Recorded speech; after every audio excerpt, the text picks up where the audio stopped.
Good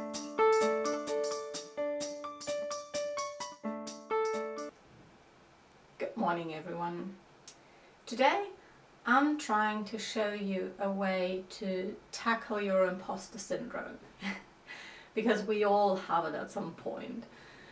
So I'm going to try and show you a different way of thinking about it, or try and turn your thoughts around.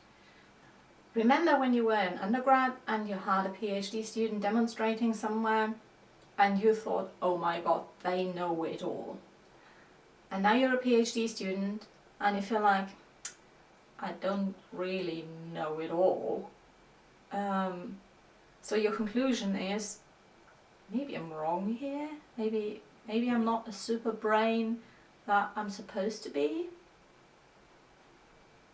But remember when you were like 10 and you thought, oh my god, 25 is super old. And now you're around 25 and you think, no it's not. Things look just different from the inside than they look from the outside. Let's look at this as an equation. In undergrad, you thought PhD equals super brain. Now you are a PhD, but you don't think you are a super brain. So your conclusion is, maybe I shouldn't be a PhD. But what if your conclusion back then was wrong? So maybe PhDs are not always super brains. Maybe they're just normal people. So you are very right to be a PhD. You just had a wrong perception back then. And if I say about myself, maybe I shouldn't be a PhD, then I give more trust into the perception or the belief that my undergrad me had than into the facts that I'm seeing now, because I am employed as a PhD. There was a panel of people that have more experience than me that thought, okay, she can do the job. So there is no reason really to think I shouldn't be here. You are you, and you got this position with as exactly the person you are, with exactly the knowledge you have. So you are fine here. And what if you look at other equations that you have in your head at the moment? Like, now you maybe think, oh my god, the postdoc knows it all. And once you get to the postdoc stage, you might see, well, it's still me. Do I know it all now? Probably not.